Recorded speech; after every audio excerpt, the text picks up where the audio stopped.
السلام علیکم۔ آج میں آپ سب کے سامنے ایک ایسا واقعہ رکھنا چاہتا ہوں جو لاہور ایئرپورٹ پر پیش آیا اور جس نے بہت سے پاکستانیوں کو حیران کر دیا۔ ہوا کچھ یوں کہ محسن نقوی صاحب ایک ٹیم کے ساتھ ایئرپورٹ پر پہنچے اور ایک عام شہری کو سعودی عرب جانے سے روک دیا۔ بندہ ڈرائیوری ویزے پر جا رہا تھا، ٹکٹ بھی اس کے پاس تھا، بورڈنگ بھی اس کی ہو چکی تھی، لیکن اسے محسن نقوی صاحب نے آف لوڈ کر دیا۔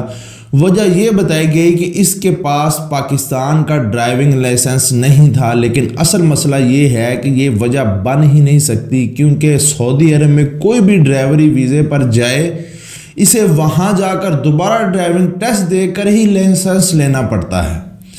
مطلب اس کے پاس جو ویزا تھا اس پر جو پروفیشن تھا وہ ڈرائیونگ تھا، جس کی وجہ سے اس کو آف لوڈ کر دیا کہ آپ کے پاس پاکستان کا لائسنس نہیں ہے۔ چاہے اس کے پاس پاکستان کا لائسنس ہو، ایکسپائر ہو، جعلی ہو یا بالکل بھی نہ ہو، وہاں سب نے ایک ہی طریقے سے ٹیسٹ دے کر لائسنس حاصل کرنا ہوتا ہے۔ یعنی پاکستان کا لائسنس ہونا نہ ہونا کوئی معنی نہیں رکھتا، کیونکہ وہاں جا کر آپ کو ٹیسٹ دے کر پھر لائسنس اس کنٹری کا لینا پڑتا ہے، تب جا کے آپ ڈرائیونگ کرتے ہیں۔ اگر پاس نہ ہو تو بندہ چند سو ریال دے کر اپنا پروفیشن بھی چینج کروا سکتا ہے اور کوئی اور کام کر سکتا ہے۔ اس میں کوئی خلاف ورزی نہیں تھی، کوئی قانون شکنی نہیں تھی، نہ یہ کوئی جرم تھا۔ اس سب کے باوجود ایک بندے کو صرف اس وجہ سے جہاز سے اتار دیا جاتا ہے جبکہ وہ کلیئر بھی ہو چکا ہے، ٹکٹ بھی لے چکا ہے، سب مراحل مکمل کر چکا ہے۔ یہ بہت بڑی زیادتی ہے، یہ فیصلہ غلط تھا، کیونکہ اسے روکنے کا کوئی جواز نہیں بنتا تھا۔ پاکستان کا ڈرائیونگ لائسنس سعودی عرب کے ڈرائیونگ لائسنس کے لیے شرط ہی نہیں ہے۔ اب اصل سوال یہ اٹھتا ہے کہ اس بیچارے کے ساتھ یہ سب کچھ کیوں ہوا؟ جو بندہ اپنی فیملی سے قرض لے کر رقم اکٹھی کر کے امیدیں لگا کر باہر جا رہا ہے، اسے صرف ایک غلط فہمی یا سمجھ نہ ہونے کی وجہ سے روک دیا جاتا ہے، آف لوڈ کر دیا جاتا ہے۔ اس کے نقصان کی ذمہ داری کون لے گا؟ کیا محسن نقوی صاحب اس کو پاکستان میں نوکری دیں گے، اس کی تنخواہ دیں گے، اس کے گھر کا خرچہ اٹھائیں گے؟ نہیں، ایسا کچھ نہیں ہونے والا۔ غریب آدمی ایک موقع کی تلاش میں باہر جاتا ہے تاکہ اپنی فیملی کا پیٹ پال سکے۔ اسے رو کر اس کی زندگی مزید مشکل بنا دینا بہت زیادہ ناانصافی ہے۔ اور اگر واقعی اصلاح کرنی ہے، اگر واقعی سسٹم بہتر کرنا ہے تو پھر ایئرپورٹ جا کر مسافروں کو روکے بغیر ایک کام ضرور کریں۔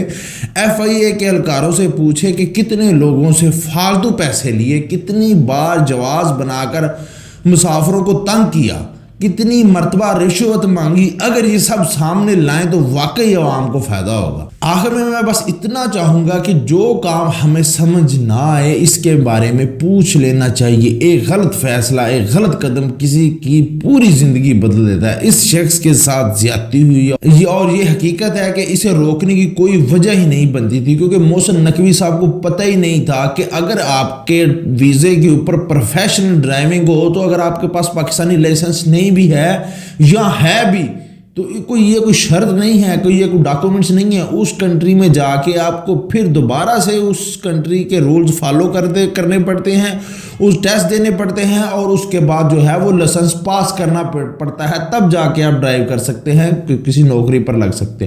اور اس بیچارے کے ساتھ بڑی زیادتی کی گئی ہے۔ محسن نقوی صاحب کو پتہ ہی نہیں ہے کہ اس کو آف لوڈ کر دیا ہے کہ یہ ڈرائیونگ جو پروفیشن ہے اس کے لیے پاکستانی ڈرائیونگ لائسنس کی ضرورت نہیں ہوتی۔ یا تو آپ اپنے پاکستان ڈرائیونگ لائسنس کو اتنا پاورفل بنائیں نا کہ اسی لائسنس کے اوپر بندہ دوسرے کنٹری جا کے انٹرنیشنل کریں اس کو، کہ اسی کنٹری کے اوپر جا کر بندہ دوسرے ملک میں بھی ڈرائیونگ کر سکے، اپنا روزگار کما سکے۔ پھر تو ڈیفینیٹلی آپ آف لوڈ کریں کہ آپ کے پاس لائسنس نہیں ہے، اس لائسنس کے اوپر جا کے آپ نے گاڑی چلانی ہے تو آپ کے پاس لائسنس ہی نہیں ہے، تو کیسے آپ ڈرائیونگ پروفیشن کے اوپر جا سکتے ہیں؟